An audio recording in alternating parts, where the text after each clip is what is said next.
Aujourd'hui, on était là pour lancer la semaine nationale du désencombrement, du reboisement et de la propreté. Une semaine qui a été initiée par le ministre de l'Urbanisme avec son collègue de l'Environnement. Si ça a été fait, c'est parce que le prochain Boussoub Setal qui coïncide le 4 juin est très proche de la journée mondiale de l'environnement et les deux ministres se sont accordés pour mener des opérations d'envergure dans Dakar.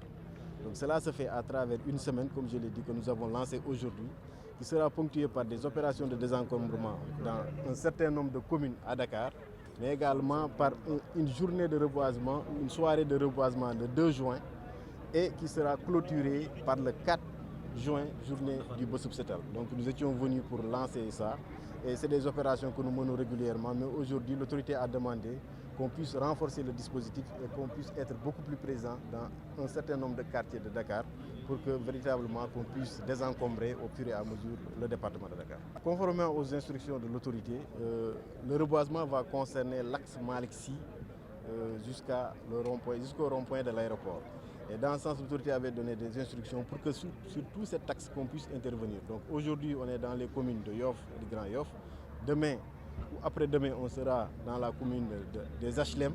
Ensuite, la commune de Plateau recevra également nos équipes. En tout cas, sur tout l'axe, également Padoua, sur tout l'axe qui mène du rond-point de l'échangeur Malick Sy jusqu'au rond-point de l'aéroport, l'ensemble des communes traversées seront désencombrées. Oui, par rapport à cela, il faut le dire, nous faisons un travail de sensibilisation. Et également, le préfet de Dakar avait à l'époque pris une mesure, un arrêté, pour dire que les épaves qui étaient présentes sur la voie publique devaient être enlevées et qu'à défaut, l'administration se réservait le droit de les enlever. Parce qu'en réalité, ces occupations que nous avons, c'est des occupations qui sont vraiment illégales.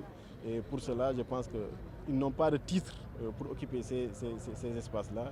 Et à ce titre-là, l'administration a le droit, bien entendu, d'enlever ces épaves-là parce que c'est des épaves qui ont duré sur la voie publique.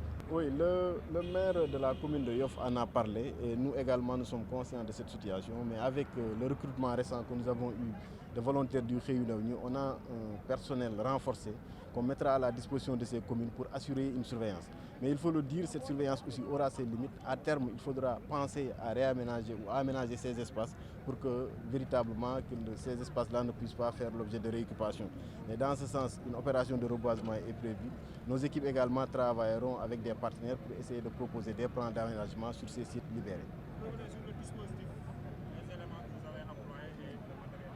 Oui, aujourd'hui, on a déployé au moins sur le site de Yoff que nous avons visité en premier lieu 20 plateaux avec une fourchette et également 30 écovigiles, mais également 100 éléments du Réunion qui sont des jeunes qui sont recrutés dans le programme Réunion.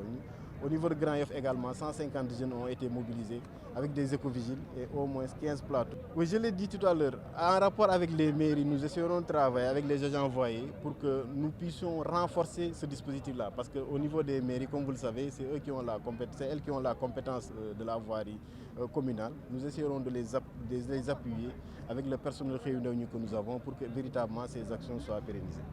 Voilà, je voudrais tout d'abord remercier les deux ministres concernés, le ministre en charge de l'urbanisme et le ministre de l'Environnement et du Développement durable, pour avoir initié cette action conjointe qui consiste à redonner aux populations de Dakar un cadre de vie sain, comme le leur garantit le Code de l'environnement. Je crois qu'on n'a pas besoin aujourd'hui d'épiloguer longtemps sur les problèmes que cause l'encombrement au niveau de Dakar. Partout, les grandes artères sont devenues aujourd'hui des ateliers à ciel ouvert. Vous avez pu le constater sur tout le parcours du stade Léopold Sédar Senghor au rond-point de Yoff. Partout, c'est des ateliers à ciel ouvert, avec tout ce que cela comporte comme conséquence en termes de dégradation de l'environnement, parce que, comme vous pouvez le constater, ces ateliers où on travaille, c'est des huiles usagées qui sont déversées. Et je crois que ça ne milite pas en faveur de l'amélioration du cadre de vie des populations de Dakar. Donc nos deux ministres ont jugé utile de mener une action conjointe à travers cette semaine de l'environnement, de la propreté et du désencombrement, pour permettre aux populations de retrouver un cadre de vie sain, mais également éviter que les espaces qui sont aujourd'hui occupés de façon anarchique par ces ateliers mécaniques, que ces espaces-là puissent être reboisés et occupés de façon à éviter demain que ces populations puissent les réoccuper et continuer à mener ces activités qui contribuent à la dégradation de l'environnement. Donc ce sont des activités qui seront menées au cours de toute une semaine parce que comme l'a rappelé tantôt le directeur général de la propriété et du cadre de vie, il s'agit de mettre en valeur la Journée mondiale de l'environnement qui, comme vous le savez, est célébrée tous les 5 juin de chaque année pour informer, sensibiliser les populations sur la nécessité de préserver leur environnement, mais également poser des actions concrètes en faveur de la préservation de l'environnement et du cadre de vie des populations. Donc il s'agira bien sûr, à côté de ces activités que nous lançons aujourd'hui à travers le désencombrement, de mener des activités de reboisement. Vous avez vu la mobilisation de la direction des eaux et forêts, chasse et conservation des sols, mais également la mobilisation de l'Agence sénégalaise de la reforestation et de la Grande Muraille Verte, qui sont les bras techniques du ministère de l'Environnement en charge de la mise en œuvre donc, du programme de reverdissement de notre pays. Donc c'est véritablement une initiative à saluer et à pérenniser pour que, comme vous l'avez dit tantôt, que l'on ne retourne pas vers ces situations qui sont quand même des situations regrettables et inacceptables pour le cadre de vie des populations.